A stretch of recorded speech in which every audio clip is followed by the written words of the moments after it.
you so long. What is your current medical status? Aside from a touch of arthritis, I'd say pretty good. Ready, Jim! Lock and load! Fire. Welcome to The Good, the Bad, and the Sequel. This is the movie podcast where we're talking sequels and we do it in two parts. The first, an interview with an actor or someone involved that made the film worth watching. And the second, a discussion of the sequel, what went right, what went wrong, and how it could have been better. I really hope you enjoyed last week's interview with special effects and makeup master Steve Neal. We talked Star Trek, the fact that he worked on Planet of the Apes TV series. When he said that, when I listened back, I'm like, oh, maybe he worked on a sequel. Maybe we could change the movie that we're doing. But no, Fright Night, Ghostbusters, and so much more. He was great. So if you haven't listened to that yet and you're new here for the first time, make sure you subscribe, follow us on all social media at Sequels Only, and check that out afterwards. But, man, for the first time, we're almost at 3 years in March. We're finally going boldly to where the sequel watching journey has never gone before. And I can't talk about Star Trek VI, The Undiscovered Country, without my co-host on the sequel watching journey, Jamie Riccardi. Jamie, how you doing? I'm doing okay, Doug. How are you doing? I'm doing actually pretty good. Like, to be honest, I gotta say, we'll admit it now, and I talked about it in the intro for Steve Neal. I don't want to get Trekkies attacking me. I never seen old ones. I've seen a few for when I interviewed Tim Russ. I watched a few Voyager. It was interesting. And for me, the thing that is really neat about this, that this is the one that we're covering, it's the last one with that original cast that really legendary. If you think about how many years they were on TV and really what they set off, like even today, there's so many Star Trek cartoons, series, and there's Trekkies everywhere. Well, I'm going to tell you right now, kind of what you just said, it's come to my attention that our reviews are kind of like good cop, bad cop, right? I found out that, through a couple of fans of ours, that they feel that you like a lot of the movies, and I'm not a fan of a lot of the movies. And I disagree with that. I think there's a lot of movies that I do like, but I feel that, and I hate to say this, but I think the Trekkies are going to get mad at me today.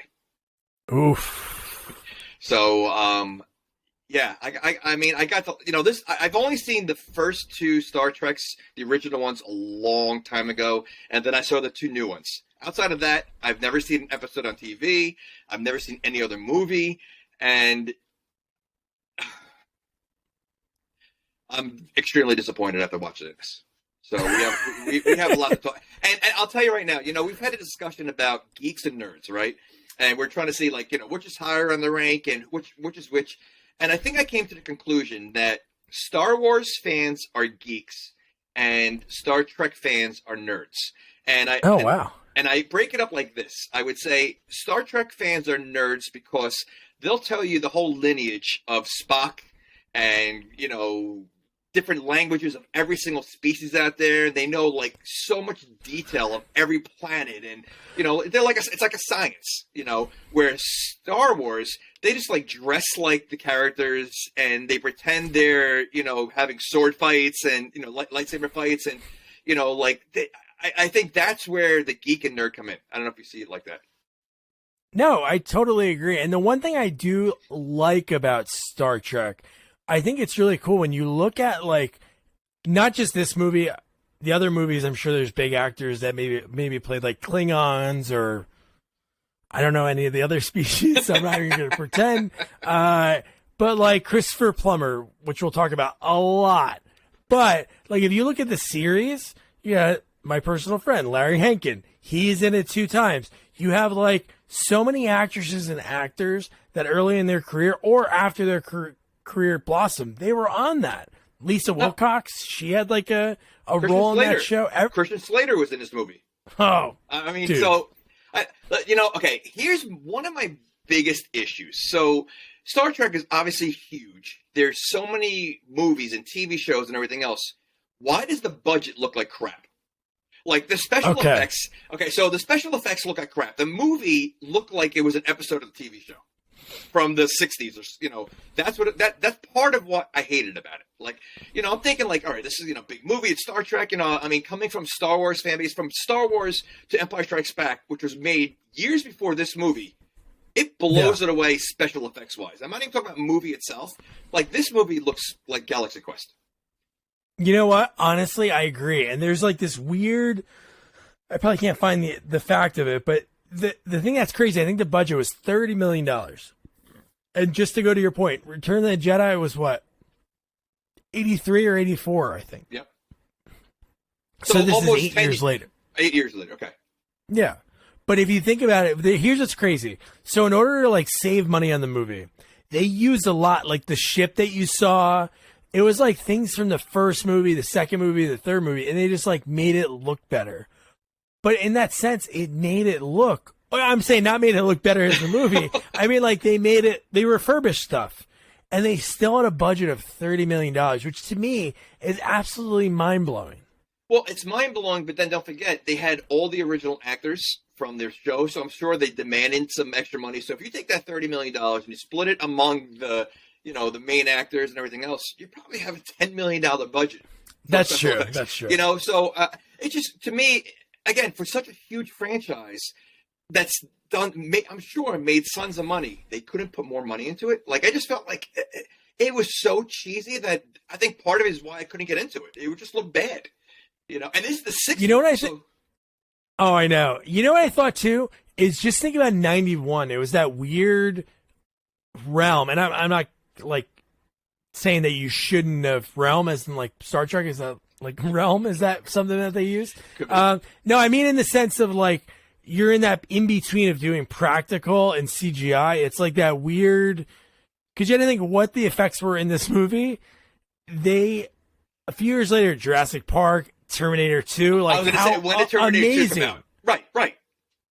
Yeah, so I think it was like that. I'm not saying that they didn't use the best effects. It's almost like they tried CGI before CGI was like good, because the jelly, we'll talk about it a little bit now, when they're shooting the guys and there's jelly that comes out of their body because there's no gravity, it looks like grape jelly. It does. No, floating. Well, listen, first of all, here's another, again, I think all the Trekkies are going to get mad because I'm going to ask a lot of dumb questions that maybe they're going to know everything. I won't have the answers to. No, I know you won't. But first of all, they all wear the exact same uniform. The exact. Like they all wear the same exact uniform. There's tons of people constantly standing around the ship doing nothing. Right? I mean, like, I feel like there's only 5 people actually working and everybody else is just standing around. You know what? There was a Jason Takes Manhattan moment in this when later in the movie, which we got to start to get into the movie soon, but there was a part later in the movie when they showed all the people and we saw like some side characters that weren't on like the main deck, and you saw people working in like a cafeteria. And I'm like, holy shit, there's a lot of people on this ship. They're putting down napkins. They're putting they're very fancy. I don't know. I couldn't get into it. Before we're gonna get started, I promise. One cool thing, you talked about the money. Leonard Nimoy, he had something to do with the writing of the movie, and he was a producer on it. So he wanted to help out DeForest Kelly, who plays Leonard McCoy, Bones, the doctor. He basically set this guy up for life. You had to think this is early 90s. He paid him $1 million for the role to make sure that he was taken care of, because all these guys were retiring. And one thing was cool. One of the actors, I don't have his name in front of me, but Walter Koenig, he had a cool script. His script was everyone dies except Kirk and Spock, when they didn't want to do that because they thought, you never know, there maybe could be another one. But see again, that to me would have been made a better movie. To me, the movie was extremely soft. Again, not knowing anything about Star Trek, I'm thinking they're gonna have battles and everything else. There really wasn't much battles. It was a lot of talky, and it just, I don't know. It was very political, and it just seemed like, I don't know. And you know what the strange thing is? From what I've read, this is like one of the most popular Star Treks. Which I don't understand. It's funny if you look at all their movies, they're all in the low 80s on Rotten Tomatoes. Like every single one. This one's 82%, and I like on that list. Like, well, that's probably not because definitive. I'm going to say probably some of the nerds cracked cracked in there and like adjusted the numbers. But you're right. The racial undertones in this movie, like Nichelle Nichols, who famous for that first, mixed kiss on TV, right? Her and Shatner back in like the late 60s. Yeah. She hated the line. If you remember the line that I'm sure we'll talk about a little bit, when they said, "Guess who's coming to dinner?" When they talked about the Klingons, almost like a racial joke. She was supposed to say that line. She said, "No way in hell I'm going to say that line." That's unbelievable. Well, Crazy. I do feel like we have the United Nations on this ship because they seem to have a nationality, like every nationality on there between what is it? Zulu? What's his name? Sulu, George Zulu. Katai. Yeah. So you have Scotty, who's Scott. Is he Scottish or Irish? I would hope so. Okay. It would be like really funny as a joke if they say, "Scotty, are you Scottish?" And he goes, "From Ireland." All right, so you have him. Then you have the doctor, who's another. I don't know. Is he Czech? I don't know what Czech. I don't know. They have a lot of so I don't know if that was purposely, throughout the years. Well, that's what they did in the '60s was really like it could have been purposely, but that was like that could have got you canceled. Like back in the '60s, to have all of that on one, to be like, I don't want to see that, So it's pretty wild that they got away with that then, so to speak. No, I agree. But yeah, so let's get into this movie. So no, dude, right into the title card, we see like flying through space. And co-story, like I mentioned, the co-story was by Leonard Nimoy, which is pretty cool. And then you have David Warner, ton of stuff. The original Freddy Krueger, but he had something with the makeup or a different role. Kim Cattrall, Kurtwood Smith. Oh my God. He looks like a Shih Tzu dog in this movie. He looks like a dog. He does. I couldn't look at him. Yeah, no. It's, I know you're talking about the credits. Just as I was watching the credits, I started hating the movie because the credits go on for a long time of just seeing stars, and then the credits roll by. Like there was nothing going on, no ship or anything, no it almost like it was like a cheesy knockoff of Star Wars. Like Star Wars starts off like that, but it has except here they're doing credits instead of the story, and I'm already like, all right, I'm already not digging this. Well, that's how our society has changed. Like. Even watching like cartoons with my daughter, the intro to the old cartoons are 3 minutes long with just music playing and names. And I'm like, get this started already. But no, I totally agree with what you mean. And then the first person that we see George Katai. He's Sulu. He's in charge of his own ship, which is, I don't know if that's because him and Shatner, I don't know what happened in the last movie, the one before, but him and Shatner had a feud. Like, I don't know if it was from the original show, but it's like still to this day. It's funny, and again, maybe it's something else that kind of ruined it. Is I'm so used to hearing the mockery of Takai, oh my, all that, or hearing Shatner, and it's like so when I hear them speak, I'm just thinking of all the people that just made fun of them, and so that was part of it, because they do have distinctive voices and catchphrases and everything, and it was hard to separate that from the movie. And I think that was hard. Like hearing some of that, there were some parts that Shatner delivered that we'll get to different scenes. But I was like, man, dude, I know he did like this, T.J. Hooker, like Boston Public, like he did a bunch of shows. But I'm like, this guy, if he didn't do like silly shit, he probably could have been in something really good. Like, not saying he could have won an Oscar or anything, but he has chops because there's some parts in this movie I'm like, man, dude, him and Nimoy, like, I guess because working with each other for 25 years, some of their conversations seem like it's really just two people talking. Well, okay, so I never watched T.J. Hooker. Does he actually talk the same way with the pausing? No, No, I don't think he always talks like that. So that's something he used for Captain Kirk? Yeah. Okay. I couldn't get very past it. Drawn out. Oh, yeah, very. Very drawn. Like it's very, what it is? It's like very dramatic. Like every word is, I'm waiting for your. I'm waiting for your impression. By the way, I'm waiting for your impression of Kirk later. Yeah, it'll have to come. You can't tell me you're waiting for the impression and then it can't. No, I'm just saying. I'm expecting it. So then he talks about everything working well. We've been we've been on the ship for 3 years. It's been perfect. Like, where do these people? I wanted to know. Like, obviously, the Federation is like the United States. There's like their Federation down on Earth, and it's like they're just out there for years. So he was like 3 years, and everything's been great. His coffee shakes, his cup shakes, spills, explosion, and then we find out some moon exploded. Yeah, it kind of gets right into it.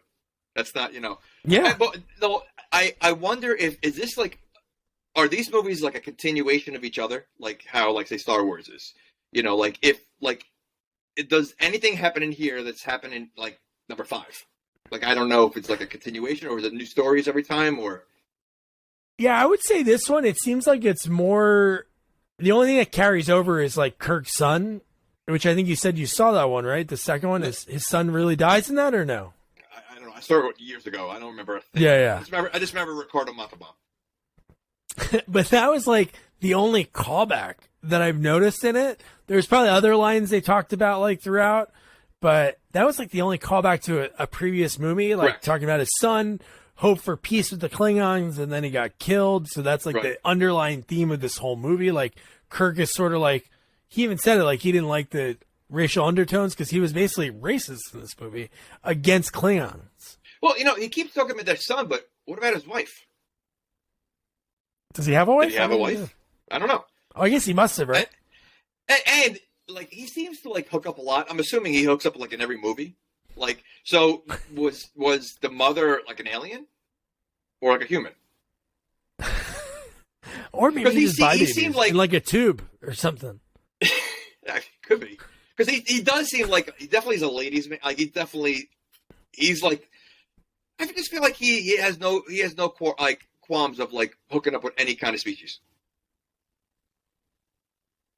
I don't blame him. I wouldn't. You don't see that? You would have no. I would totally. So I would do the same thing. Okay, so that goes back to the Teen Wolf thing. So you would a female wolf? You have no problem? I no problem. It's just I gotta be careful with the teeth. Gotta wear like caps on the teeth so it doesn't bite. No, but like, no. We'll get into the girl that he kisses later in the movie, which that's things bonkers. That whole scene, and that is like a legendary scene that has been spoofed so many times. So we'll talk about that later. I don't want to like mention it because there's a lot to it. That was though, right? You know who that was, right? Yeah, David Bowie's ex, and she was also married to Model Spencer Haywood, basketball player. Yeah. Yep. Okay. So then we see like the Golden Gate Bridge in space, and I'm like, all right, this is Earth. Like, I never thought of that. Or they took it and brought it somewhere, and we get like all the Star Trek familiar faces, this big meeting. Then they talk about what's happening, the story of the movie. It's because that moon exploded. The Klingons only have like 50 years of life left. And now Spock is speaking on the subject, and he's putting the whole crew together to go out there to like find this peace because of the war. They can't afford to be in war. It's so crazy. Like you said, talk about political. Like, this is just before like Kuwait, Russia, like 91. I think it was also Russia. I think wasn't. Well, Cold War ended in 88. Yeah.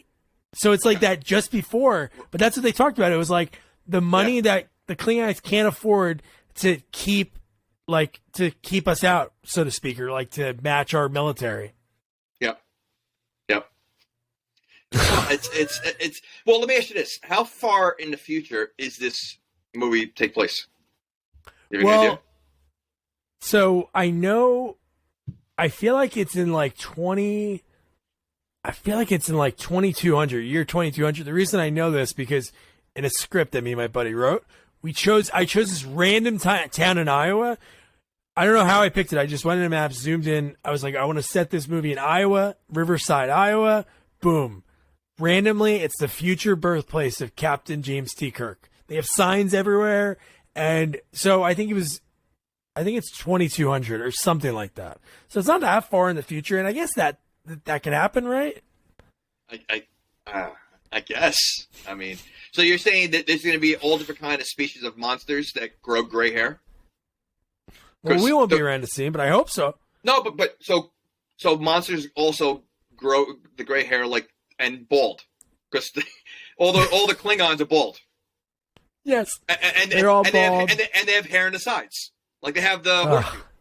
All the Klingons They have horseshoe. the Costanza. They have the Costanza in the That's the horseshoe. Yeah. Okay. My dad used to call it the cul-de-sac because my dad used to have that. He called it the cul-de-sac. That's awesome. So then we have, so I mentioned the Kirk, and they're sending him out to meet the Klingons. And then how about a random joke thrown in? One of the, Spock says there's an old Vulcan saying is only Nixon can go to China, which was like a thing back in the late 60s. He was the first president to go to China in like years, but I'm like, what the hell? Why are they mentioning Richard Nixon? They seem to do a couple of like old throwbacks to like news and politics. So yeah. Well, I feel like there wasn't a lot of action in this movie. I feel like this movie, and you said it, was their last movie together. So it was almost like the farewell. Oh, that like this movie is more of a drama than an action. Yeah, it's 100% accurate. 100%. Yeah, not what I expected. I would say this movie is like there's different movies within this movie. There I would say like a quarter of it. Like I'm not gonna say that I hated this movie because for me like it flew. It's not like there were some parts that I was like, oh, they could have probably cut this scene out. But there were some parts that I actually did sort of enjoy because I did like maybe the special effects and like wasn't great, but some of the sets are pretty cool. And I do, again, I mentioned I love the people in the costumes because there was an actor that was one of the Klingons and he's been in a million things. I could see his face and I'm like, I know this guy, and I would never know his name. But he almost looked like he was in Seinfeld or something. Oh, sure. Hey, well, we're gonna keep talking about what it is. I think part of it also for me is that everybody not everybody. The Trekkies all, I swear upon Star Trek, and they love everyone. So I went in here with high expectations, like really high expectations. Like, it must be good if everybody keeps talking about it. They love it, and it was such a letdown. Like I will get there. All right, go ahead. Yeah, I just think it was more story. Like it was like it's great that we're covering a Star Trek, but the fact that we're covering the last one, that always the last ones in anything, even in a trilogy, there is some action, but there is mostly it's like closing out a story. I know there's not a lot of action. Yeah, but what action would there really be? I don't know. I mean, is Kirk like a warrior? Like, I mean, first of all, I can't see Shatner as being like an action star. So like that to me is also part of like, but I'm assuming in every movie he's got to fight some kind of bad guy, right? I mean, no. I'm sure he does, but it's got to be a lot of ships. They're in a ship, and they have missiles and rockets. So I was thinking that was most of what they do. I don't know. So you think most of the Star Trek movies are the battle, like there's not too much hand-to-hand action, it's more shooting with the ship's action. So it's more like I'm sure Shatner. So it's more Top Gun. Yeah. Okay. Shatner's getting hand-to-hand action from the aliens, probably. You think she was grossed out? I mean, first of all, he was pretty old. I mean, he looked old. I mean, Nimoy looked old. I mean, and she looked pretty good. So, do you think she was grossed out? Oh, she looked great. Yeah, so you think she was like... probably. Or it was like, oh my God, I'm kissing William Shatner. I don't know. Dude, she's kissing David Bowie. You think Shatner's really that, come on. So then now the first time we have Kim Cattrall, who is a Vulcan, just like Spock, and she has black hair. And then Spock introduced, like, she's going to be my protege. She's going to be able to take over, when I retire after this trip. And then when Spock's talking to himself about, like, helping out Klingons, how do I help out Klingons? Wait, you said Spock. That was your Spock, or was that Kirk? No, that was my Kirk. I was talking about Spock before, and then I was saying... No, you said Spock was talking to himself.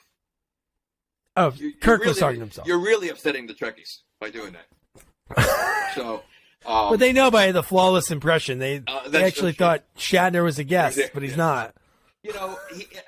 I was questioning that. Like, do people normally talk to themselves out loud like that? I do. We talked about this before. I do this, yeah. But so I totally forgot. So you really have like conversations with yourself. There was another episode we movie covered that an actor did, and you're like, who really does that? And I'm like, I do. Okay, so it sounds vaguely familiar. All right, I guess so. I guess you and William Shatner are the only two people that talk to themselves. Okay. Yeah.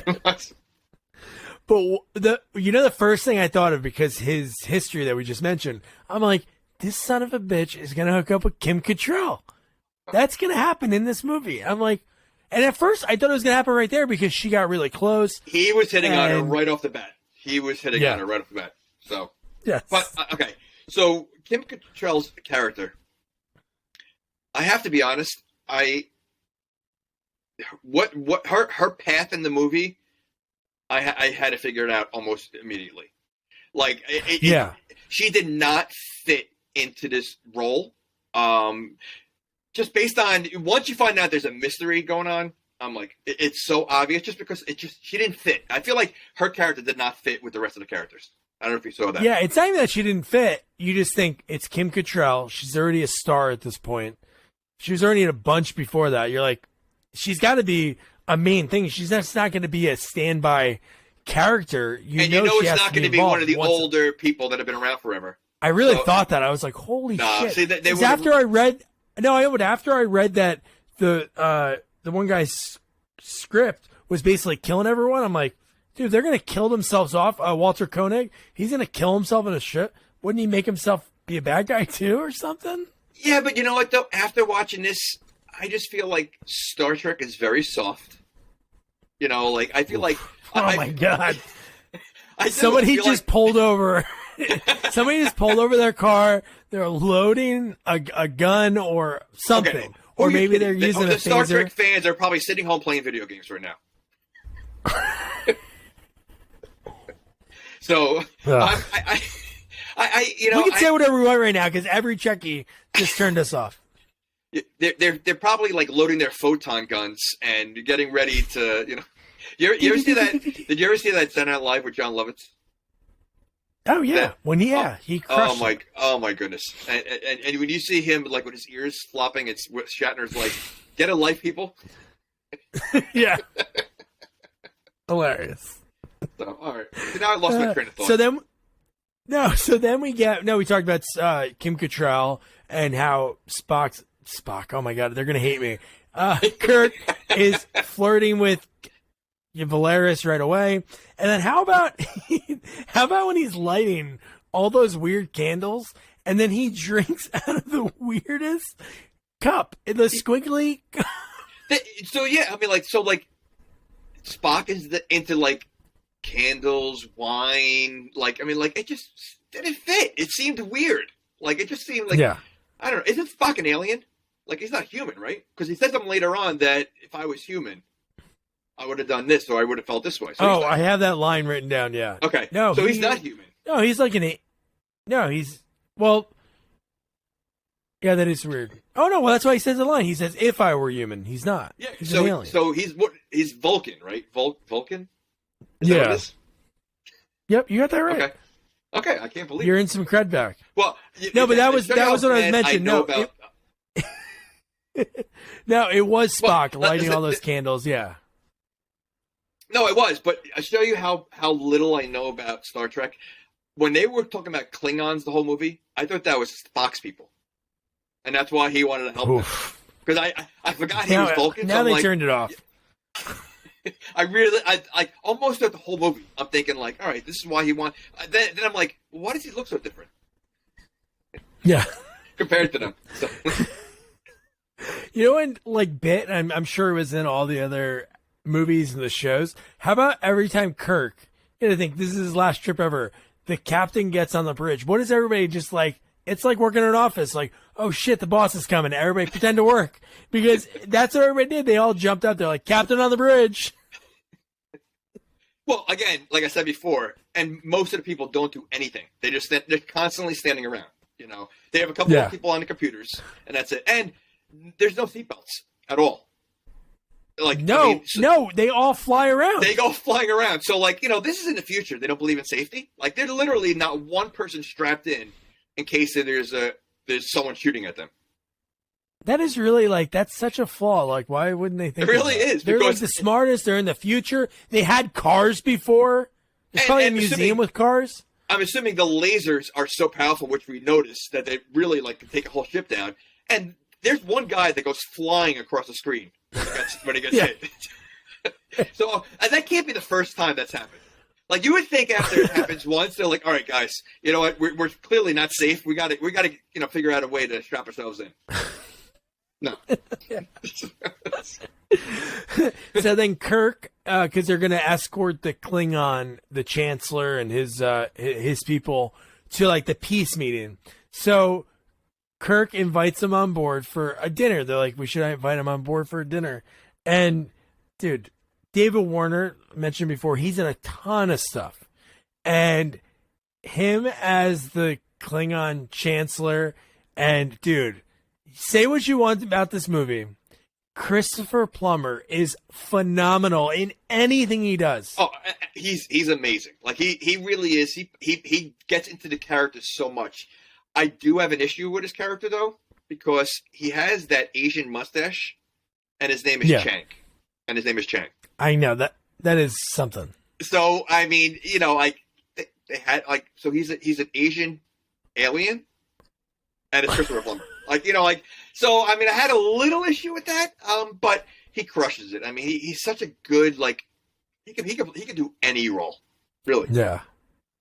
How about, did you notice that he was a Klingon, but he didn't have the Klingon forehead or anything? No, he does have an eye patch that's nailed to his face, though.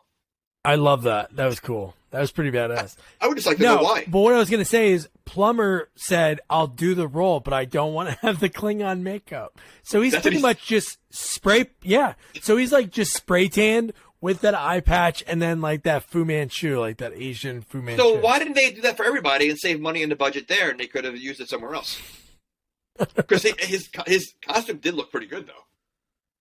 Yeah, I liked him. No, everything about his role. How about what he was wearing? He was wearing he looked like Mr. T. He was wearing a ton of like gold chains, like gold chainmail or something. I love it. So what was his role? Was he like the heavy? Like he was the Chancellor's heavy? I think he was like, I would think he was like the Secretary of Defense or something, because he was talking to Kirk, which obviously Plummer wasn't in the other movies, but he was talking to him. When he greeted him, he said, "It's so great to meet a fellow warrior." But he's also a lawyer, because he's a lawyer later on. You have a law degree. Okay.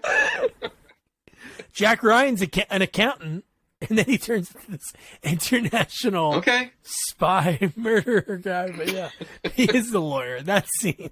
I love that. Oh, man. Oh. How about how confused the Klingons are when they're opening the silverware? I wrote that down. I go, they look like they've never seen a napkin in their life. Like they were studying the napkin as they were like. Meanwhile, though, they're super clean. So what do they use? Like, you're gonna tell me because if they've never seen a napkin before, what are they using? Because their faces are clean.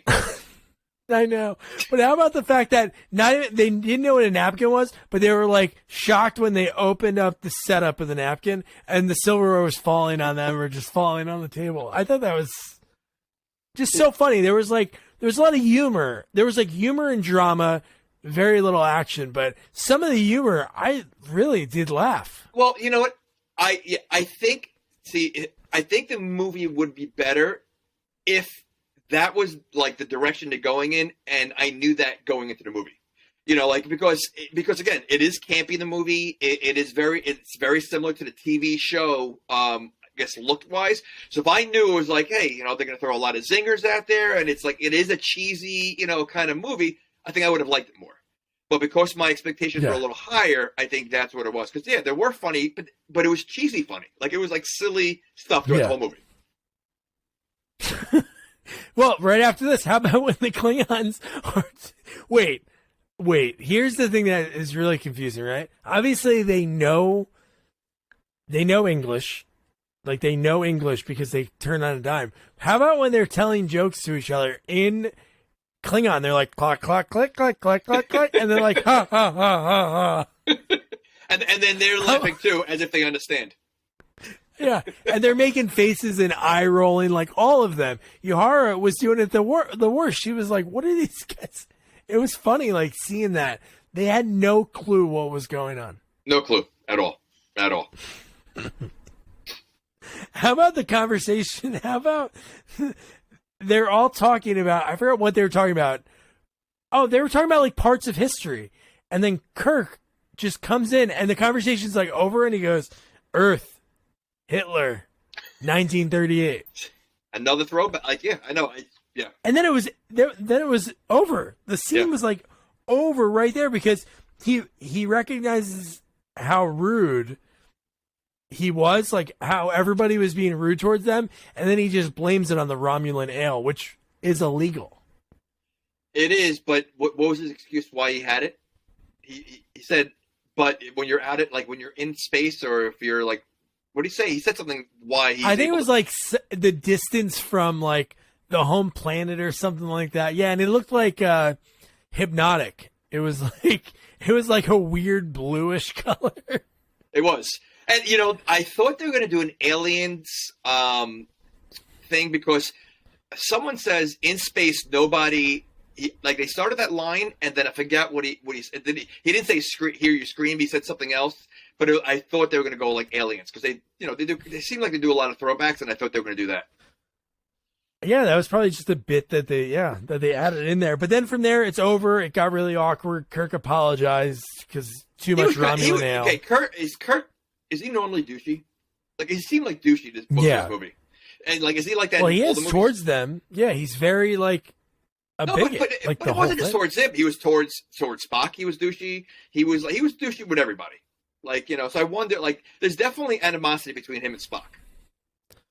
I think that was always a theme in even the old show. I think there was always something in between them because in the original series, it was like he was scared of having another being, like a non-human, like work with them. It's kind of like Aliens kind of took from that, if you think about it. Like they always had like that AI, like Lance Henriksen in Aliens, and everybody was really leery of that outsider. So he was like that outsider with the humans, so maybe that's why he had that. Do you know how Spock joined them? Like, you don't know the history of Spock? They picked him up at a diner. He was waiting tables? No, he couldn't afford it, and he was doing dishes. Listen, he was hitching. I don't know much about either one of them, but I feel that Spock can kick his ass. Ooh. Well, he does have the Vulcan death grip. He's an alien. Look, Kirk looks like a whip. I mean, he really does. I mean, he does get his butt kicked, later on in the prison.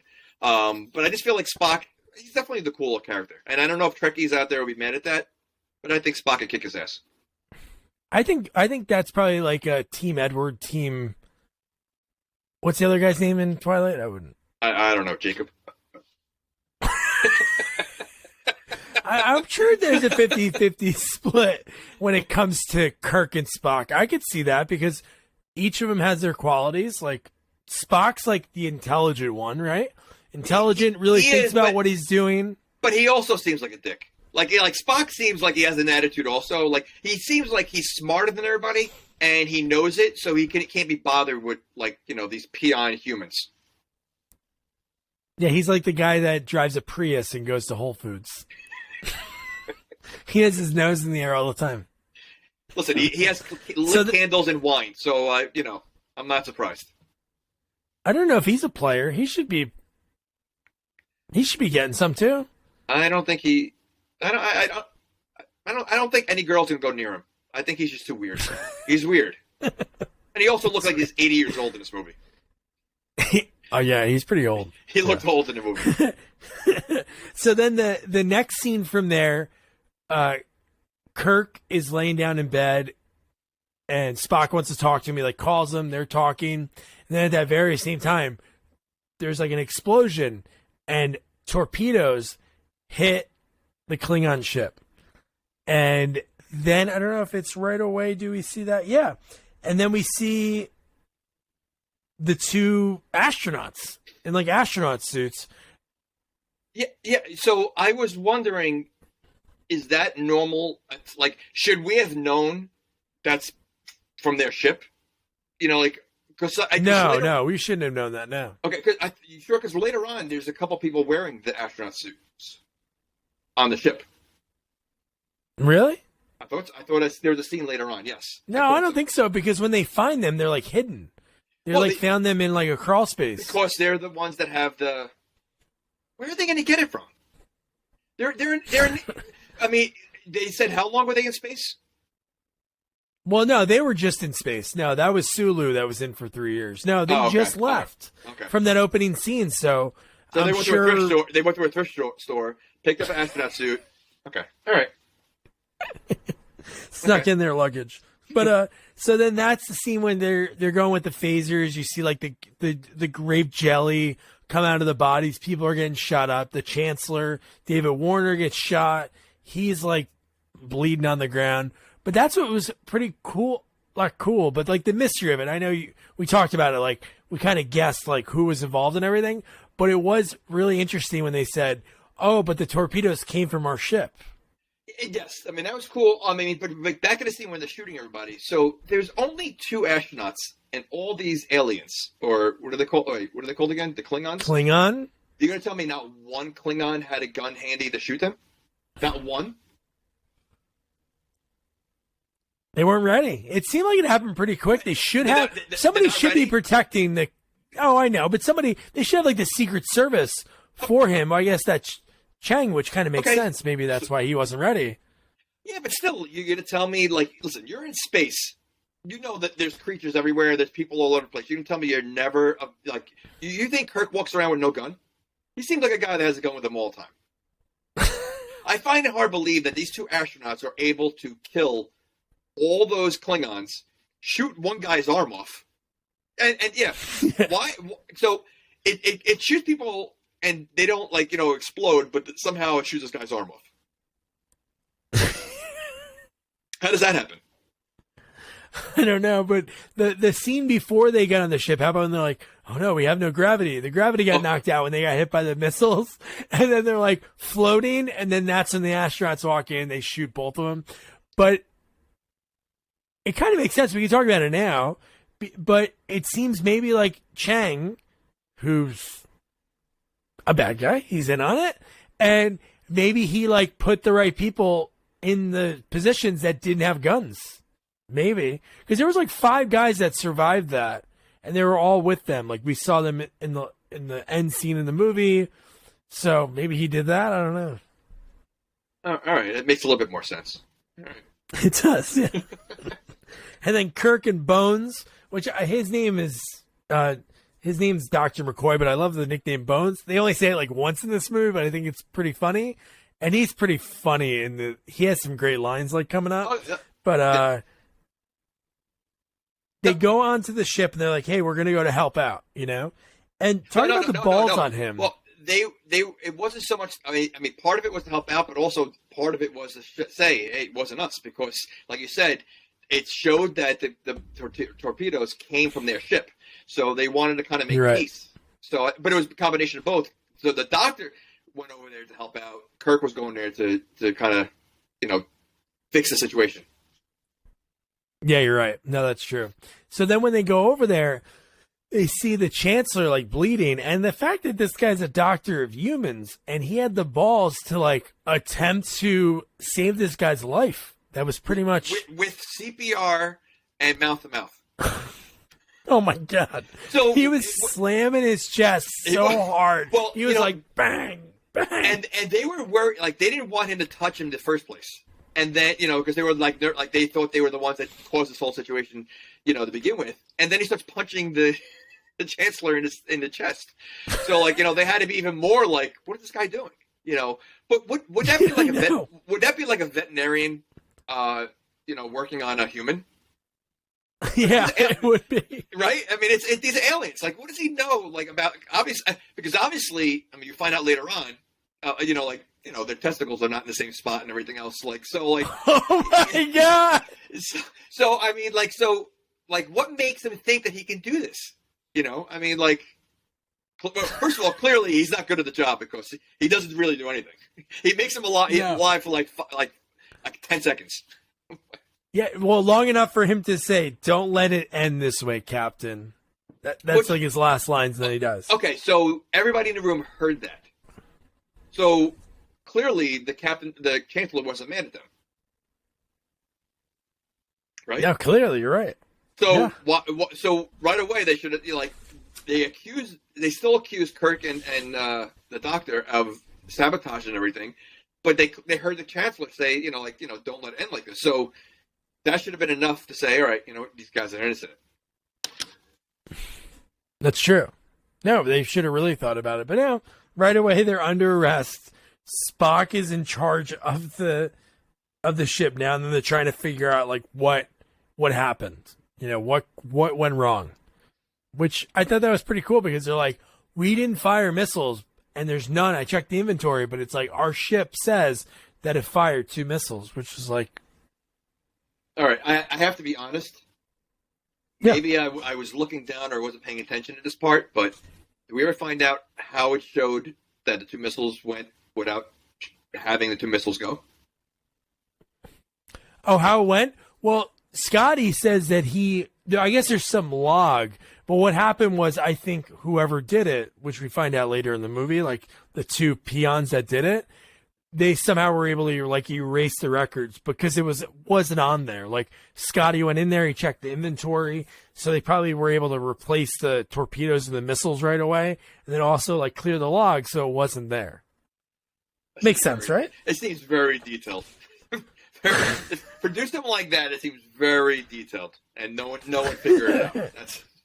So I have to mention this fact now before we get like too deep. We're talking about like Kim Cattrall. Wild thing. So Kim Cattrall, during the filming of this movie, she participated in a photo shoot on the empty Enterprise bridge where she wore nothing but her Vulcan ears. Nimoy found out, and he personally ripped off all the photographs because he feared it would harm the franchise if it ever came out. I don't believe it. I need to see it. I need to see it too. Kim Cattrall, anybody has those ripped up photos? There's probably some guy that worked on set that day or janitor on his wall. It's just Scotch tape. You know, there's some Trekkie nerd who's cutting out a picture of Kim Cattrall's face and putting her on the bridge. Which... Oh my gosh! And then one more fun fact. I try not to do 2 of these. They're gonna hate me after this. They're gonna hate me. They love you. They love you. So how about this? Gorkin, Chancellor Gorkin, who played by David Warner, who just died. How about this? Jack Palance was offered that role. He turned it down. You know what? His voice, I don't think would fit. I don't think his voice would fit. He has a voice like what's his face from Roadhouse. What's the guy? Sam Elliott? Yeah. Not that they have the same voice, but such a distinctive voice. Yeah. Like I don't think he could have done it. No, it would have been weird. Yeah. Like hearing that voice, like even close my eyes, like that would have been his delivery. It's curly. It's curly. You can't get curly. Oh my gosh, that's great. So then from there, Kurtwood Smith. We mentioned before, he looks like a Shih Tzu. You know what? That'll be on our website for sure. He reminds me of, and I know they look different, but he always reminds me of Michael Ironside. Like they have a similar kind of. Yeah, they have the same kind of like. It's almost like they don't smile. They don't know how to smile. They don't smile. They play the same type of role, like the villain role. Totally. I always see. I mean, I know they're very different, but I feel like they're very similar too. Yeah. Yeah. Good old Michael Ironside. So he's the president, and he's the president of the United States, which is like kind of like, because he said, at least at first, I didn't know where it was or what it was, but then he said, meet us on Earth, when he was like talking to the Klingon people. I think he was talking to them. Did RoboCop come out before this? Right? Probably? Yeah. RoboCop?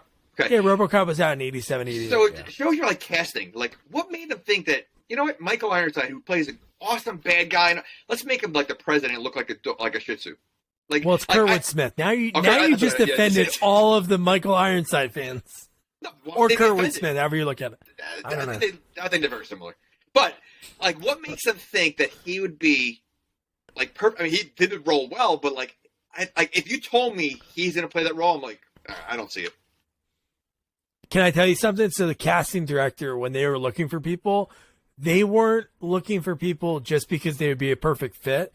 They wanted people that would treat this like the greatest movie that they ever done. And that's why we mentioned the name earlier, Christian Slater, which it was crazy that he was barely in it because he was already in a bunch at this point. He has like one line like, "Hey, sir, it's time to wake up." I think that's all he says. Yeah. He was a big Trekkie, and I'm sure Kurtwood Smith, Trekkie, plumber, I'm sure he respected it. So there's probably a lot of these people that are in this movie that just be wanted attached, to be in it. Yeah, be attached to it. No, I can see that. Why not? Well, same thing with Star Wars. I mean, you had like Daniel Craig was a stormtrooper in one of the movies, just to have just be part of the franchise. I could see it. But I didn't know that. He was in a stormtrooper. He was in one of the newer ones. One of the newer ones. Yeah, he was in like the dentist scene or something like that when they were going to torture her. He's one of the stormtroopers In the dentist scene? or she's like sitting in a dentist chair or something like that, and that's the first time she uses the Force. You see the movie? It was like I've seen it. I don't remember a dentist scene. Well, I don't know if she was a dentist. They were going to torture her. She had some cavities and. Listen, you know what? To me, if you had to choose a franchise, why would Christian Slater pick this? Go to Star Wars. I'm sure he could have. Wow. I think his career started going downhill after this. No. So then we have the Chancellor's daughter. She's talking to Kurtwood Smith, and the president, and she's like, "I want to kill Kurt for killing her dad." And then we have the trial. So that trial scene, dude, how honestly, like, put yourself in their shoes. How frightening would that be? Just you're in this cylinder, like a silo, and you look up and you see all of the, like, really Kirk's fear. His son was murdered by a Klingon, and it's straight up these creatures all like, ah.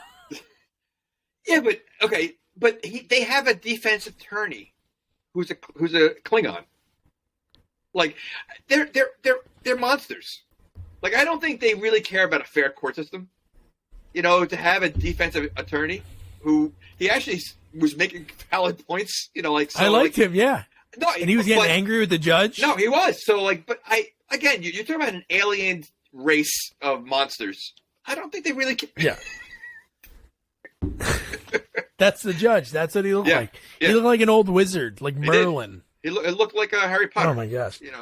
But yeah, but like I found that kind of like corny that they had the defensive attorney. Oh my. Yeah, well, it was corny, but I think it like made the scene how frustrated he was getting. So you made it think like, oh, they're gonna kill them. But I had to put in this. In the courtroom scene. You thought they were gonna kill them? No, could you imagine? Minute 50, they murder Kirk and roll credits. So here's the scene that I thought was pretty good as to pretty tell funny. me, what is your current medical status? Aside from a touch of arthritis, I'd say pretty good.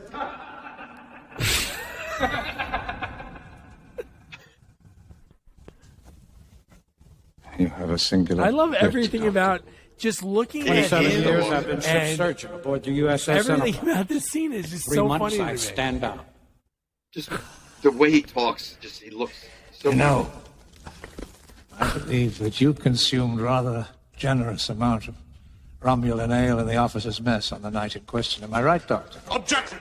See, the Romulan We all ale. did. That's what it was all about. If you think back So to it, that was it. It was it was the setup. So that KB store walkie-talkie, that basically translates. Even by holding it to your ear, it translates everything, but also translates your voice into their language. Yes. Right? So it translates their language and your voice all at the same time. Yes. That's stupid. I just saw a Google commercial for something like that, like a Google app that does that in real time.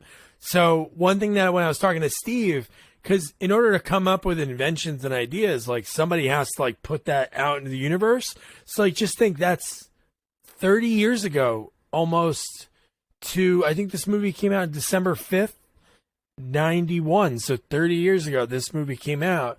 And like 30 years later, we have that technology. But no, it looks so silly just seeing like that KB toy walkie-talkie on his ear. Yeah, they could. I think they could. Well, again, the budget was so small. What options did they have? Like, listen, they were probably so low on the budget. They're like, let's just go to KB and whatever we can find, we're going to use. And they used it. Yeah. And then Christopher Plummer, whatever he does, is a good lawyer, but he didn't get what he wanted, because obviously whoever's in on this isn't the wizard judge, like the Harry Potter Dumbledore judge, because they give him no death penalty, life in prison on an asteroid. And when they said the asteroid name, the fact that they aired that on TV, because the people on the Enterprise were watching it live, like it was court TV, and they're like, oh no, not that asteroid. Well, I was wondering that. So how are they watching it live? Like they have like a station, like a TV station they're able to click in and watch? Because, I mean, I didn't see any cameras there at all. I didn't either. So does that mean they can watch any room, anywhere, anytime? So if they want... Well, how like... What are you, Jack Burns? Come on. I don't know. I was a little strange how they were standing around the TV like watching it like it's real, like like a real, like they're just so stupid. Klingon news. Klingons 24/7. That would have been funny if they had like a newscaster, like a Klingon behind a desk. Oh, that would have been hilarious. That I honestly would have loved that. That would have been so funny. So then Spock and the crew are trying to figure out what happened, because they want to be able to get Kirk and everybody out of there. And they're trying to figure out who's working with the villains. And they're like, all right, it has to be two of them because of the people with the gravity boots. So that's like movie A, like we talked about earlier. There's officially like two movies going on. Right. Well, really three. There's the meeting on Earth. You have, four. Sulu. Like there's all these different things happening at once. There's way too many movies because they all suck. Yeah. So say this part now they're on the trail, and now it's a whole. I did. Again, it was cool how they're trying to figure out which one of them was the guilty one. Even though they were pretty bad at doing it because they were wrong a few times. But my question: does Spock ever smile at all? Like, he had such a deadpan, straight face the entire movie. Well, they have no emotion. I think that's what it is with the Vulcan people. They don't show emotion at all. How do you know that? Oh. I mean, that's something that's... I'm guessing. I feel like I feel... Are you really a Trekkie? And you don't want to admit it? Because that's pretty deep, if you know that. No, it just seems that way, because that's why Kirk doesn't like him, because he's so different. So just think with the opposites. Kirk, every expression. He does every expression within a minute. He does every, like, anger, fear, happy, sad, all within a minute. Spock, boom, just like one note. So he'd probably be really good at poker.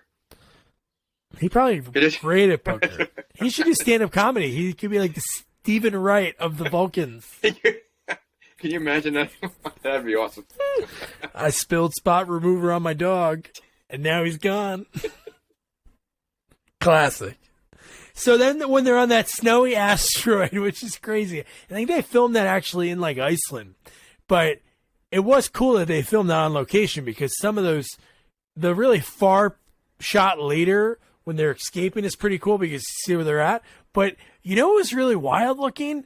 And I stared at it. I even paused my TV and looked at it. I'm like, dude, the prosthetics that they had on the dogs to give them those gnarly teeth, that was pretty cool. It was. I mean, I feel like they stole the set from Star Wars, Empire Strikes Back. Ooh.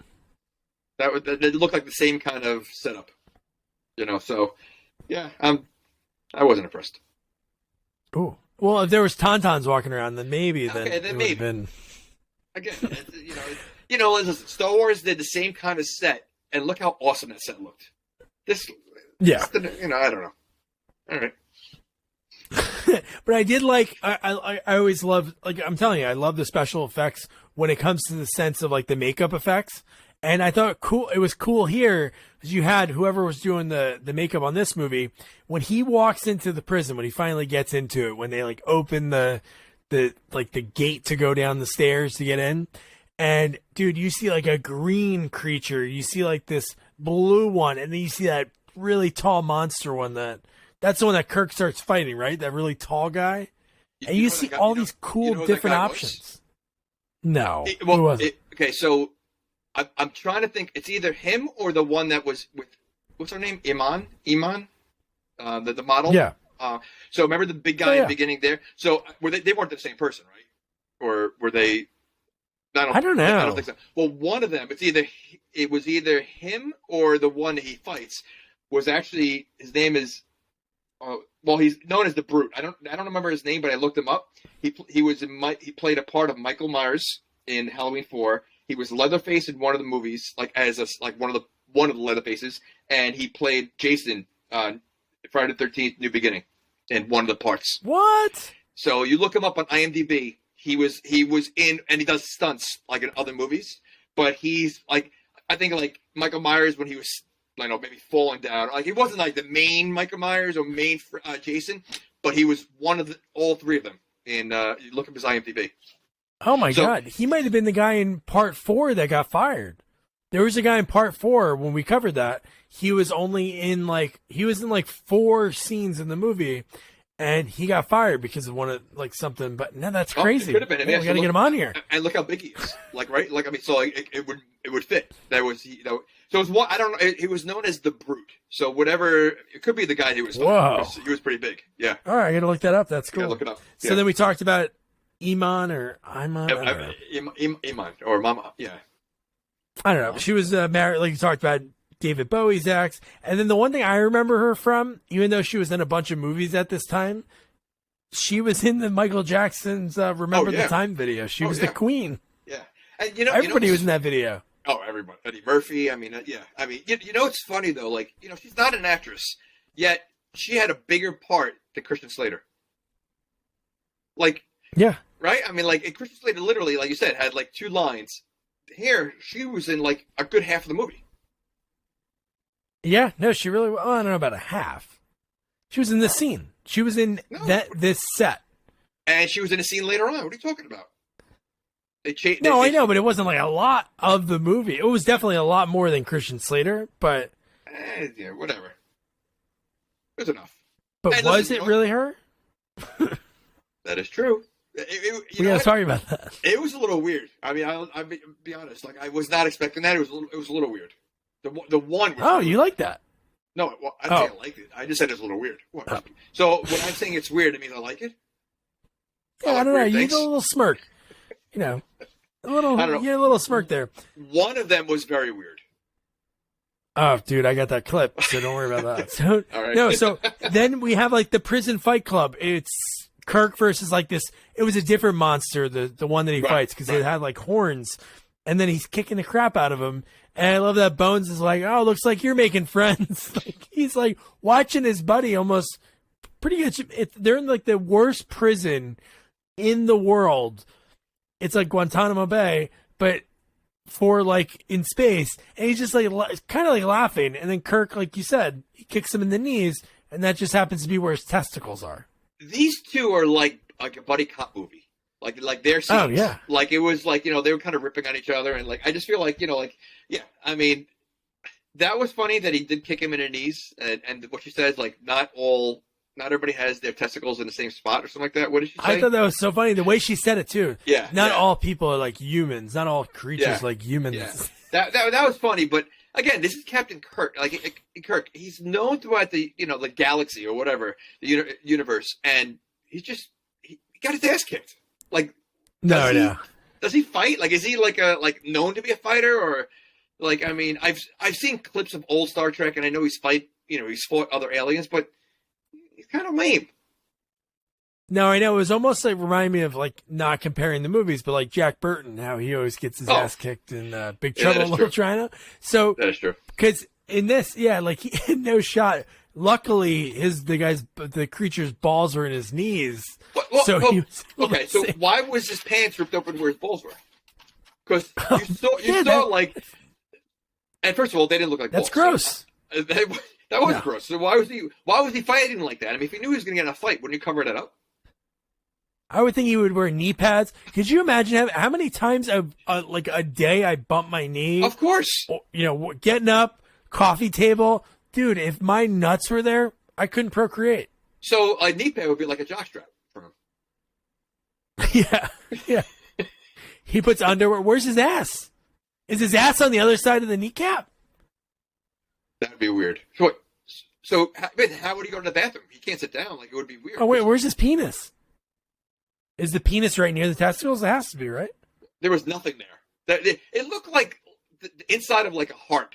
Like what they showed, like it was like all like blubber. Like I don't know what it was. Like it was weird. Again, I don't know why they were showing it. Like why did he not have it covered? That looked weird. But yeah, Matt. So if his butt was on the other side of that, how would he go to the bathroom? Because he's sitting down, you wouldn't be able to go to the bathroom that way. I guess you have to just put your leg on the toilet, like hanging over. Maybe they have a little stirrup. You could put your leg in and you just hanging over. Just a weird thing. Like, again, I think that's what we were talking about. This movie's drama and jokes. But okay, so you're sitting around a table and you're just saying, all right, you know what? Let's just do something funny. Let's have this guy have his balls in a different place. Would you pick knee as the spot? Like, wouldn't you think of other places like first? Like, I feel like knee wouldn't be like a top choice. Like it doesn't. No. It's silly that it was there. I guess they want it to be like, oh, Kirk's going to hit him in the spot. That'll be... Yeah, I know, but what if his balls are on his nose instead, and Kirk punches him? Like, I think his having it for a nose would be funnier. Like, I mean, like, I don't know. I wouldn't say knee. I just, like, all right, I don't know. I don't know how. Or like Hugh Jackman with the balls on his chin in movie 43. Right. Something like that. That was an amazing scene. Maybe somebody got inspired by that. Maybe somebody from movie 43 watched this movie and they're like, oh, dude, we're going to make it like Star Trek 6. Oh, what are you going to do? Put testicles on his knees? No, his chin. Well, you know what? I think where they got it from is, you ever watch Family Guy? Yeah. Oh, okay, so you ever see the one where Peter had, so his chin looks like balls? And there's one episode where he goes, how'd these get here? And he takes his... Yeah. So, like, I think that's probably where they got the movie from. Yeah. There's a long talk about balls. Long talk about balls. So then we have Iman, within seconds, making out with Kirk. They were, like, sleeping in their cots, came over, started making out with him. And then I wrote, did he write this movie, or did he ask Nimoy to put the scene in? And I love Bones' reaction. Come on, man.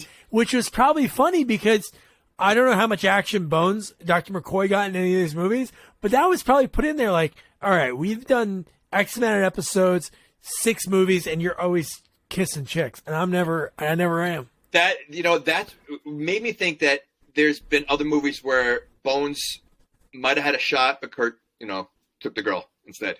Like Kirk definitely seems like that guy that, he doesn't care, friend or not, if he has a chance, he's going to do it. Even taking it away from someone that, like Bones, probably doesn't get that much action. And when he does finally get a chance, Kirk swoops in. Yeah, Kirk, just Mr. Steal Your Girl. He comes in, takes the girl.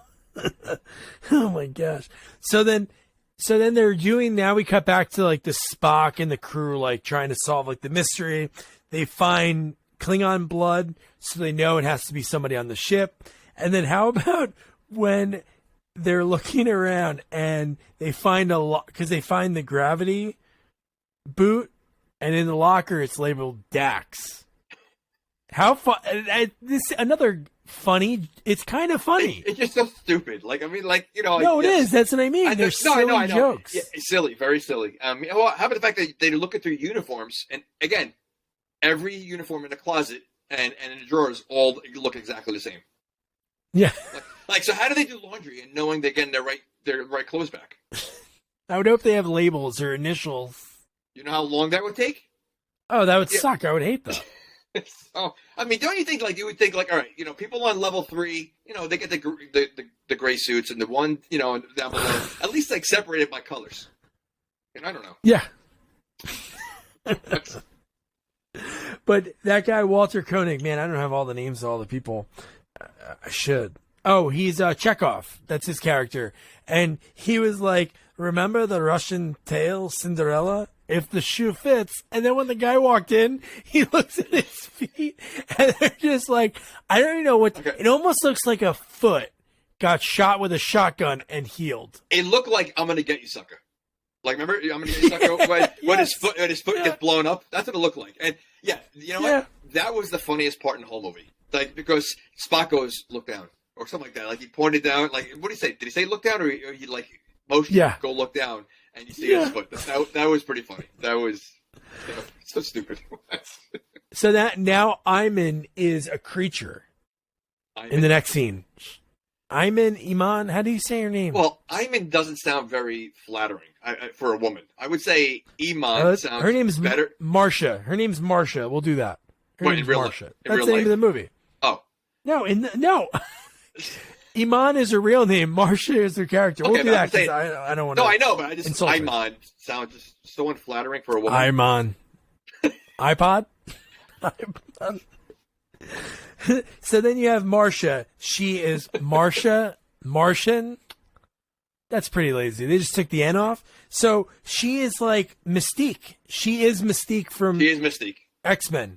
Yep. The same character. She shapeshifts into this terrifying creature, and it was like, "Hey, it's me." and then did Kirk say something? Like, didn't he have like a joke or something? Like, he said something because he hooked up with her, or I thought he said something. I think he said something, and then Bones made a face at him, like almost like dodge the bullet. Yeah, but you know what though? I don't think that would have stopped him. I think if she came in and changed into the monster right before, I still think he would have done it. He's a creep like that. I think Kirk's a creep like that. So then they escape pretty easily. They escape too easy. They're like doing work, and then they get onto this tunnel, like onto this cart. They get out of there. And then they're covered in like a ton of sheets that somehow they were able to steal all the stuff, and no one noticed. This is like the Alcatraz of prisons, and they get out pretty easy. Well, I guess people do escape because we saw that frozen guy dead on the ground, which is pretty cool looking. Yeah, but don't forget in the beginning, was that the same guy that in the beginning, like when they first got there? I don't think it was because they were. No, I don't think it was because that was near like a different entrance. Like it didn't look the same, but seeing that second guy frozen. But he had no clothes on. Because everybody had thought clothes. He could run out without clothes on. Well, maybe the horned monster was trying to make him lick his testicles on his knees. Come on. And then Spock, because Spock is so smart, right? He put a tracking device on Kirk's back when he left. So he did the old, like, kick me sign on his back with a tracking device. But he made it look like he was doing it without Kirk knowing it. But Kirk knew he did it. But the way he did it, he was doing it very sly. So like they know each other so well. So he's like, I'm going to pretend to know that you're not doing this. To make him feel better. I know he's doing it. You know, like he's trying to be slick. I'm not going to say anything. I don't want to hurt his feelings. Here's another silly scene, but I laughed. How about when Uhura is trying to trick the Klingon to pretend that they were Klingon? Remember that? When they were trying to figure out where Kirk and Bones were? Oh, yeah. And they were looking through a thesaurus and like a English to Klingon dictionary, and she was like, Gorkin. And then they're like, ha, ha. Like the same thing earlier in the movie when they're doing the jokes at the table. It's so stupid. Like, are the other movies like this? Like, are all the other movies like have these? Like, I really wish a Trekkie would tell us. Like, I really do want to know. Like, are they all? Do you really want to know? Not really. Well, at sequels only, wherever. Facebook, Twitter, Instagram. Oh, I'm sure when we post Let it, us know. I'm going to be, there's certain people are going to say some things. But all right, go ahead. So then Marcia, she kind of admits that, what her plan is. Like, he was like, well, why did you have to come with us? And, dude, Well, no, he she punches trapped her in the face. Yeah. Well, he's all tough now. He couldn't do anything with the big guy, so he punches the woman. She's a girl. and he hits her hard. Like, it was a hard punch. Oh, dude, she bleeds, right? I think she wipes her face. Yeah. And then that's where she goes flying. Oh. That's when things get real weird. Oh, dude. This scene is such a famous scene when you really think about it. Like, it's been Accident used wasn't and good enough. spoofed in so much So over many- the years. Good So enough for many. one. Oh. Two would What have does she looked look like? suspicious. Oh, green blood. Kill Walter. They escaped. Beautiful. Ah! Now that's convincing for both. Oh, my God. The fact that Surprise! It'd be great when he was hooking up with her, and she did that. So he's hooking up with himself. That would have been really great. Friends are late. They'll be along. I love this. I had to cut it because it was so long, the whole part. But You're so long. Kill him. He's the one. Not me, you idiot. Him. So, how did he know who was who? exactly. How? Because they don't. Yeah, I don't like. They don't like. I in every situation when this happens in every movie, Kirk should have said, "How'd you know it wasn't me?" Whatever. And then the guy would explain how he knew. Here, there's no explanation. He just shoots.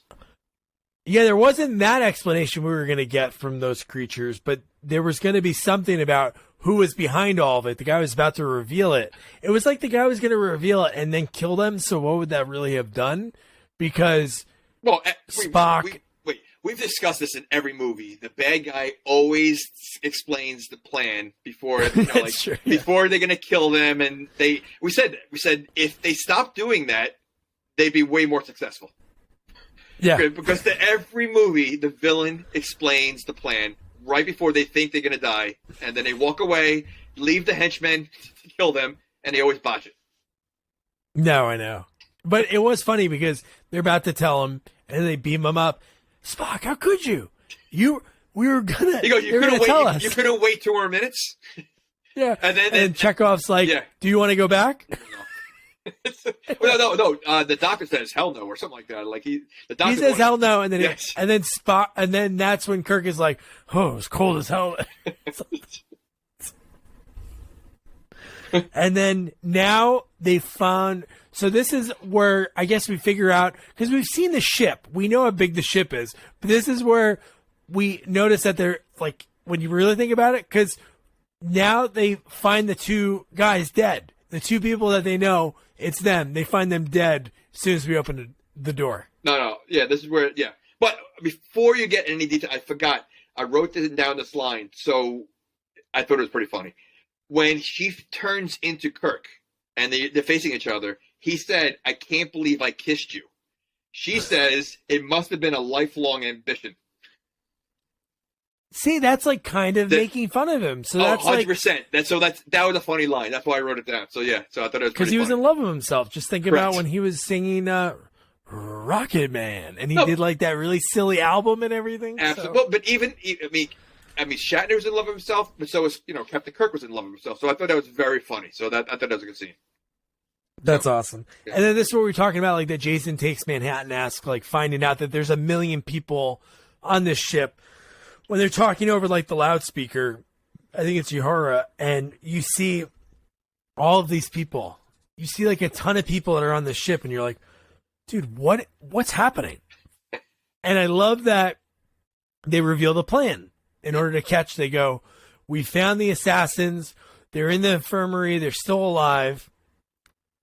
And who walks in? Kim Cattrall. And she's bad, and she's ready to finish the job. And boom, it was Spock. pretending to be one of the assassins. Love that. And Kirk was in the other bed. And he pops out at the end. Yeah. Like, you couldn't give Spock the glory. You had to do it also. But it was crazy because she, I think, again, I don't know if it's true, the emotionless and trying to do right, I guess that's what their people try to do. She took what Kirk, which later in the, earlier in the courtroom scene, they played like a recording, and it was Kirk when she was spying on him outside of his room, and he was talking about like Klingons. Why should we help out our enemy? Why would we do that? So she took that for, I'm sure she had motive before that to do this, but she took it as like factual. No, well, you know what? This is what right away you knew that she was involved somehow, because she's not a character in the other movies. I think she's newly introduced in this movie. Oh yeah. As Spock's replacement. Yeah. That was so dumb. Like, if I would assume that if he's going to be replaced by someone, it'd be someone that's, a character that's been around, So right off the bat, you knew something was funky with that, So. You always think that whenever there's franchises and sequels, and that's our wheelhouse. That's our specialty. That's our specialty, yes. So, no, it's always like that when we're like, oh, the new person, that's going to be the like in Harry Potter. Every Harry Potter movie, like the first four, whoever the teacher of the dark arts is, they're evil. Like after the second time, I can't believe they did 3 movies in a row. 3 movies in a row, yep. But they did they do find that twist with Snape when they go back and figure out what Snape's been up to. They do, yeah. That was pretty cool. That is true. Yeah, we got to do a Harry Potter movie. Spock, we talked about, we got to do a Harry Potter. So then she also reveals that she's working with the Klingons because Spock does this like trick because she won't speak. He like puts his hand on her head and is pulling all this information out of her. And then truly she doesn't know where like this hidden conference is. So that's what they have to be able to find out. But they do. But he's pulling the information out as like a ventriloquist because he's like his mouth is moving the same as her mouth. Yeah. Right. I was like weird. Like it was pretty cool, but like it was just so like. Does he have any other special powers? Well, he has a Vulcan death grip that he can just go like this. I was hoping and to see people. That. Yeah, they didn't show that. I was surprised for the last movie that he wouldn't have used that on somewhere, especially in that final scene when there's like all that chaos happening. I really thought that was going to happen. Or like, doesn't he do the hand thing with the? He didn't do that either. You can do that? It's like very rare that people can do that. It's like a special. I think everybody can do it. I've never seen anyone that can't do it. All right, well, I guess if you're a Trekkie, you have to be able to do it, right? I think I'm not a Trekkie. I think it makes you feel. No, I know you're not a Trekkie, but I bet you if you're like, I love Star Trek, and they're like, do it, and they're like, you're out. Go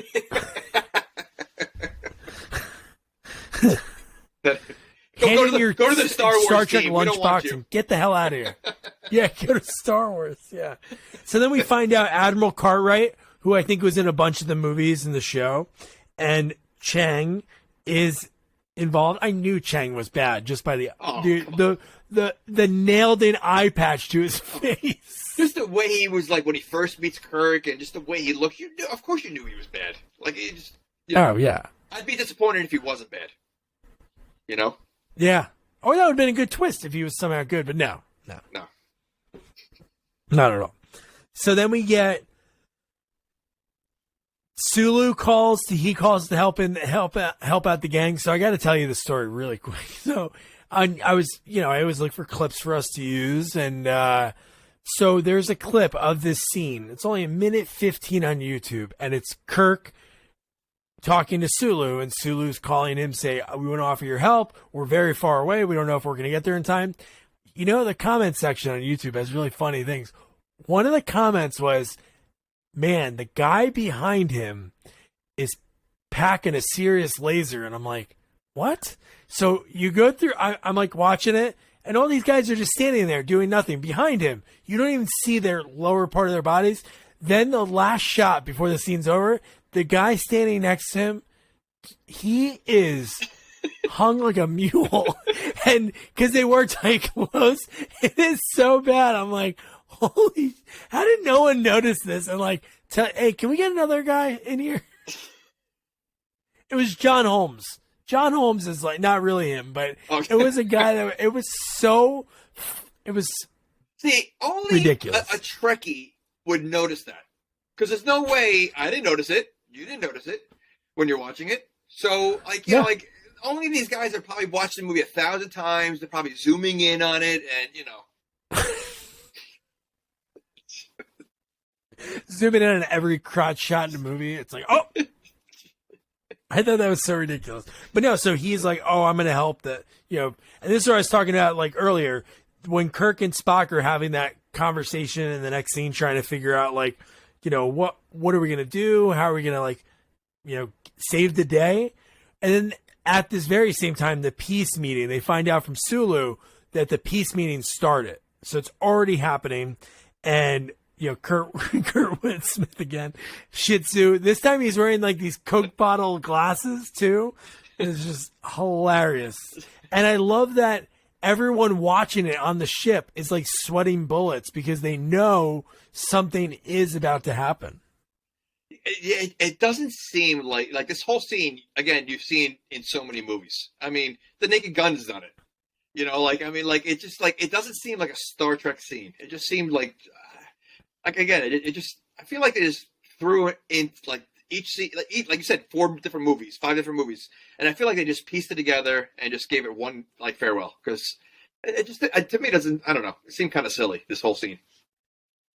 Yeah, and I think you, like you mentioned earlier, the way it was shot, it just reminded you of like an episode of something. That's what it looked like. It looked like 100%. Star Trek with, you know, I never watched like any of the Star Treks, only the ones like a few like a Voyager, and it had that look. Like it looked like you're watching episodes of a show. But that next scene, and then earlier, like they figured out that the ship, she reveals, Kim Cattrall's character reveals like, hey, it's an invisible ship that can actually fire when it's cloaked. And they're like, fire when it's cloaked? How could they do it? How many are there? She's like, it's only one. There's a prototype. And then we find out Chang is in that invisible ship and they fire at the Enterprise. And who saves the day? Sulu flies in, and not only to fly in to help, like not even to fire at him because they don't know where it's at, just to give them more time. And they start taking shots. Like you said, the one guy flies so far. He gets launched. He gets launched across the ship. Like I said, not one seatbelt. They're not even hanging. They're not even holding onto the bar. Like nothing. Like they see another ship aimed at them. They see the ship about to fire at them. No one like says, all right, you know what? Let's buckle up. Let's like, you know, this could be a bumpy ride. No, they just stand there and wait and watch themselves get shot. And how did they do that? Like they're all sitting still. So they must have had a guy rigged on something to pull, because there's no way, unless the guy ran and jumped. It was insane how far he flew. But the damage that the missiles were doing. Well, the other thing is like now they're watching this ship aim at them. How do they know on the Enterprise? How do they know like the first bullets were not going to blow the whole ship up? Like they were just waiting around for them to shoot them.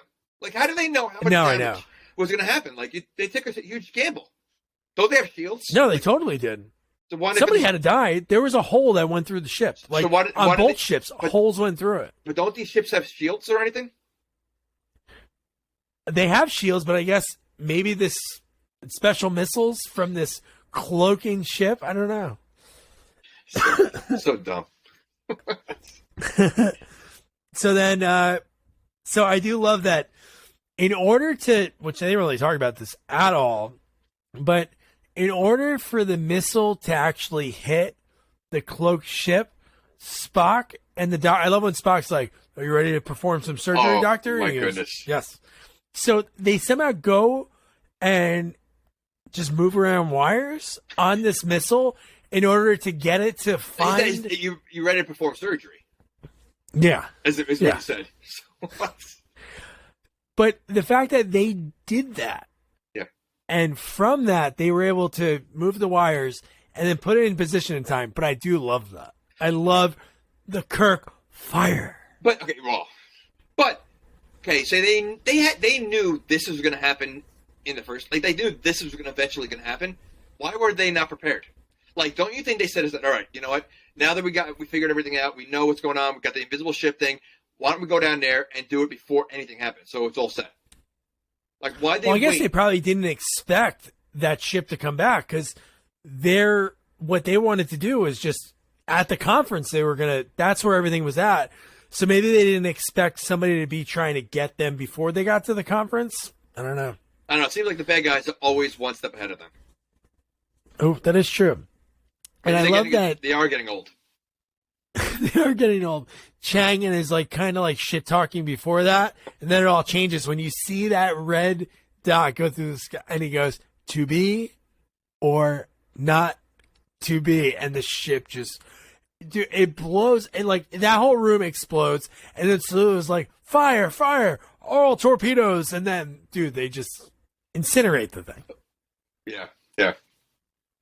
So why were their bullets more powerful than Chang's? Maybe when you're cloaked, the missiles can't be as powerful. I don't know. See, we need a Star Trek smaller expert. ship. I don't know. Because they would be like, well, because they're using a certain kind of, gamma rays. And, Oh, man. Yeah, they definitely do. They're pissed right now. Who do you think They're writing a letter. If there was like a gang fight between the Star Wars fans, the Star Wars geeks, and the Star Trek nerds, who do you think would win? You know what? There's probably some really tough people that are on each side. It'd be great to have that in a sketch, like in Anchorman, like when all the news teams are fighting each other. It'd be great to have them. I'm gonna get people hating me now. What about the one with the telephone booth that flies, Doctor? Oh, Doctor Who? Yes, Doctor Who. Yeah, but I don't think Doctor Who. I would say like you need to get to like Lord of the Ring fans are probably also that's up true, there. Yeah. So yeah, like Lord of the Ring fans, you got the Star Wars fans. I wonder who would win. If it was about. It'd be tough. So then they get then from there they beam to the conference just in time. And I thought this was so funny. Is this how people would do this? If you saved somebody's life, you dove, tackled somebody that was about to be shot, would your immediate thing would be like, Jamie, New Jersey? Because Kirk tackles the president and goes, Kirk, Enterprise. And not for nothing, why Captain Kirk, later in life, he was Priceline.com and Priceline. Why in the hell was he never the spokesman for Enterprise Rent-A-Car? You know what? That would be amazing. That would be, yeah. That should have been easy. That would have been real easy. Yeah. Interesting. Instead of Enterprise, we'll pick you up, it should have been Enterprise, beam me up, Scotty, or something. That would be awesome. And, speaking of Scotty, he also seemed angry throughout the whole movie. Because they kept telling him it was fired from the ship, and he kept telling you, no, it's not. Like, he was angry throughout the whole movie. Well, that's his job, so he probably felt like on his watch that happened. Didn't he kind of look like Captain Kangaroo or like Mr. Belvedere? No, he did. He did look like Captain Kangaroo. He got big. I looked at old photos. I was watching clips from the original Captain series. Kangaroo or the Scotty? Scotty. He was skinnier, and he wasn't a little skinny. bit bigger. He wasn't skinny on the show. Skinnier. I'm saying he's skinnier than he is now. He was probably drunk. Probably drunk. But he saves the day. He's the one who finds the sniper that's lined up for hours. We see this guy in a before shot when Kurtwood Smith, the president's talking, and you have a couple of the Klingons that are in on it, looking up at this glass, weird looking thing, like a weird window. They're staring at it. Why didn't he shoot then? I don't understand that. And everything seemed to be like in slow motion, the way he was moving, the way he was setting up the gun. Like we watched him put the gun together. Yeah, in slow mo. Yeah, it was ridiculous.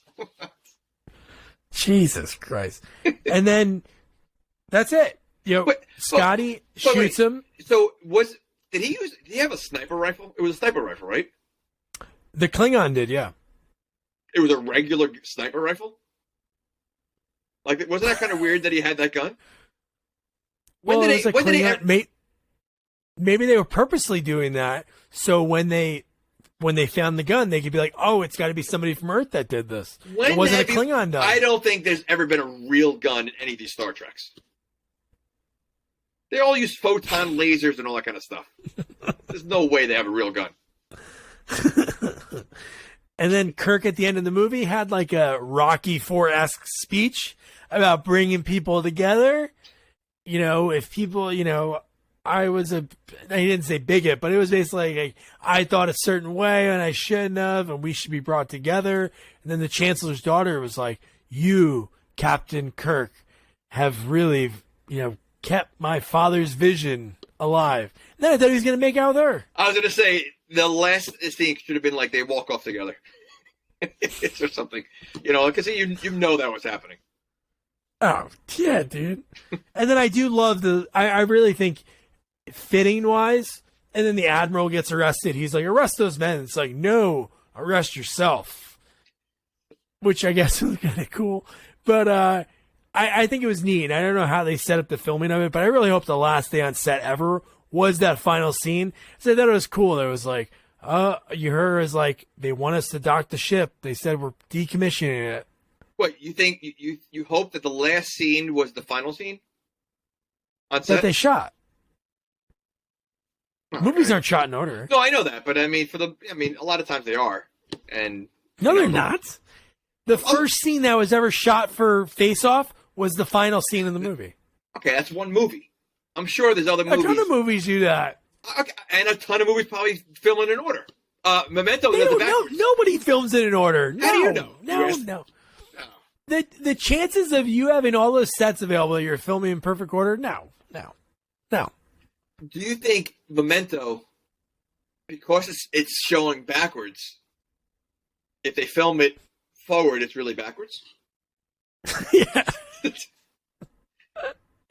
No, but I just hope they did take the time to set it up so that was the final one. So that scene was cool. She was like, oh, we have to go in. And they're like, oh, so this is the last time. I think that was my Scotty. And then I was going to try Russian. Don't know that too well. But then not Spock. Exactly the same. Now we lost all of our Russian listeners. So this is not the final mission, though. They had, there's more after this, right? How many Star Trek movies are there? Well, not with them. It's over with them. Kirk's in another one. No, he's not. Yes, he is. He's in the Which one? The next one. He's with Cap. No, the next one's Patrick Stewart takes over. And Kirk's in it. Really? As a cameo, right? I don't know. I didn't see the movie. I was looking up on just what the next movie. I was wondering if this was the last movie with them. So I think it's called Star Trek Generations or something like that. I think that's the next movie. And Patrick Stewart takes over, but I believe Kirk, they thought he was dead or something like that, and he's back, and it's the last movie with him, but he's in there with him. I don't know if it's a big role, small role. Wow, I didn't know they were in the movie together. Wow, that's interesting. I believe they are. I got to double check IMDb. Wow. And then Spock's, the line you mentioned, he said, if I were human, my response would be, go to hell. And then he looks around, everybody's like, oh, and he's like, if I were human, of course. And that's it. That is the end of Star Trek 6. I think, obviously, you know, in the beginning, what you said, it was fun to talk about, because I think looking back now, like when we do this, obviously, no matter what, we have fun doing this, because this is a blast. But I think the funny parts in the movie were really kind of funny. But I just think that for me personally, like there was just like way too much drama and like not enough like action. There wasn't like too much with that. Well, yeah, so you know, I know you're gonna ask, you know, would I recommend this movie? Would you recommend this movie? Well, here's the thing. So I feel that number one, because, you know, Star Wars is such in a league of its own, you can't help but to compare the two, right? You know, I mean, the two biggest space franchises, you just can't, you know, the most famous ones, it's hard to compare, and there is no comparison. I mean, Star Wars blows this movie out of the way, you know, between just the music alone and the special effects and, like, the storyline, so much better than what Star Trek, you know, has. So I would say if you're a Star Trek fan, I can understand how you can like this movie. It's the last one, you know, it's, you know, you probably, you know, knowing all 5 stories of all the movies, you know, maybe this would make more sense. We saw the other ones, maybe we would like it more. I don't know. I would say if you're a Star Trek fan and you've never seen it, which I doubt, because they probably own it and watch it every single year, and they probably, you know, they probably watch it every month. But if you are a Star Trek fan and you haven't seen it, absolutely you watch it. If you're not a Star Trek fan and you've never really seen any of them, I would say no, because I really did not enjoy the movie. Yes, it had its moments. It didn't make me want to watch another one. Let's put it that way. So it sounds like you're not recommending it? I'm not recommending it, basically, because every Trek you've seen every one. So yes, I'm not recommending. If you've never watched them, I would say, you know what, the newer ones are more entertaining. The newer ones, that obviously the special effects, the movie making is, you know, years later, so it looks much better. It's closer to Star Wars. I would watch those. These old ones, no, not at all. No. So again, I think the thing that would have made this like I would say, because this is like the Beatles, like the last time the Beatles play, like on the rooftop in London. It is a cool thing. I think that, even though I didn't watch the series, like to have that real sentimental, you like felt it while you were watching it, that not like they were soaking up the moments. The thing that would have made this movie, I think, a lot better for, I think, both of us to enjoy, if the mystery of who it wasn't something we guessed right away. Like Kim Cattrall stuck out like a sore thumb because she was a brand new character in a role like that. Now, if she was like the president, like Kurtwood Smith at the time was just as big as a star. Kim Cattrall was in like Police Academy, Mannequin. There's other movies too, but if she had a role like that, like, it's not like I ever thought Kurtwood Smith was going to be the bad, because he was in a role that really couldn't have been involved because he wasn't there. So that would have made it a lot easier, I think, for both of us. But there's funny lines. Would you recommend it? Oh, definitely. No, I definitely would, because there's things in this movie that are like the gag of, who's he? Shoot him. Not me. So for the 5 silly scenes to sit through an almost 2-hour movie, you would recommend it for 5 silly scenes that you can easily look up on YouTube. So, okay, let me ask you this. Did this movie make you want to watch the other ones?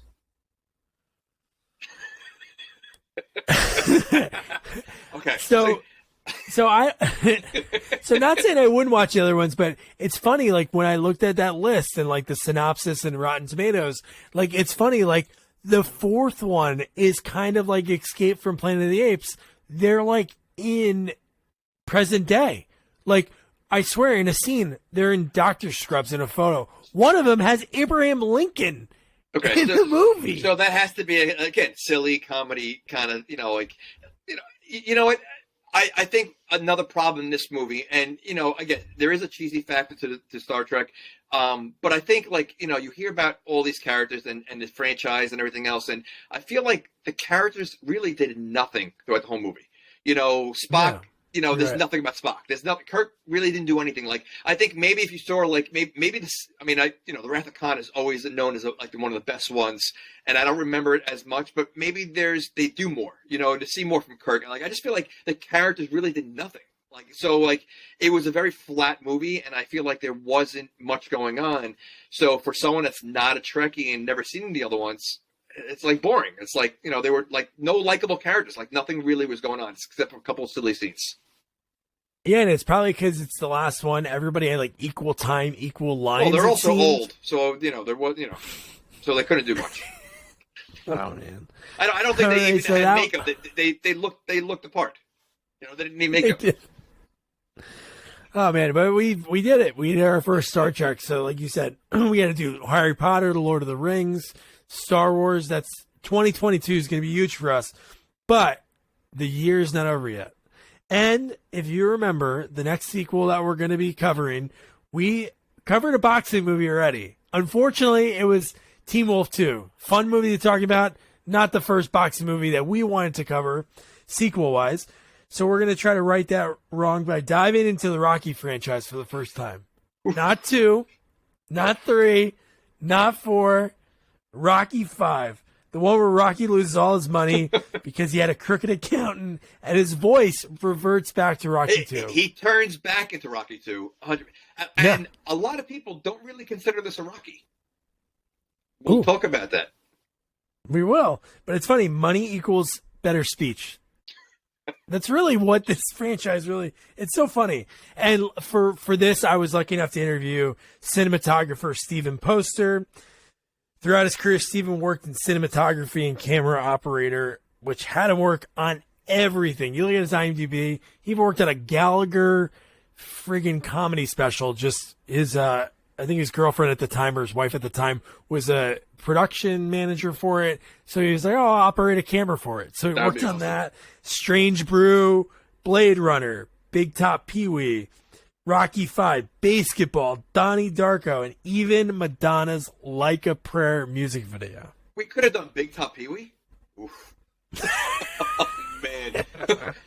No, Rocky 5, man. No. Rocky. I'm excited. Rocky. It was a great chat. So, yeah.